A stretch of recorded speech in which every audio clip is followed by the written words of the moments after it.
Hi, Mr. X with glossary term midpoint formula.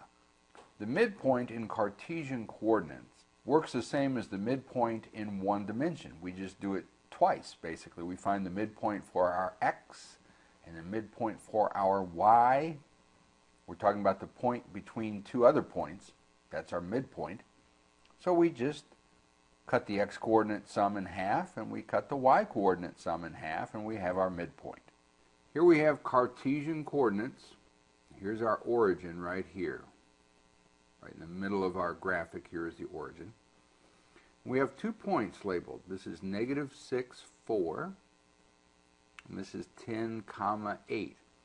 So this point is in our second quadrant. This is our second quadrant. This point is in our first quadrant. We want the midpoint. We want the midpoint between the two. Well, we could guess that it's that point. But there's a better way than guessing.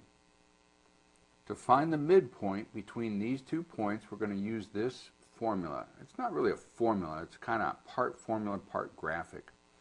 We're going to add the x coordinates together and divide by 2 to get our new x coordinate. This whole thing is going to be our x coordinate at this point. And then we add our y's together and divide by 2. That's it. You find the midpoint of the x's and the midpoint of the y's independently.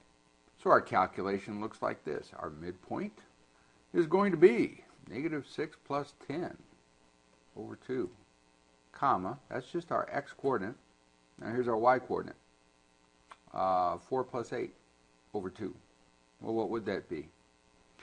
4 over 2 is 2. 12 over 2 is 6. Is the 0.26 inside there? Well, of course it is. That's our midpoint. So don't let this very impressive formula / graphic fool you. All we're doing is finding the number halfway between 2 other numbers. At MrXmath.com, Mr. X takes the mystery out of math.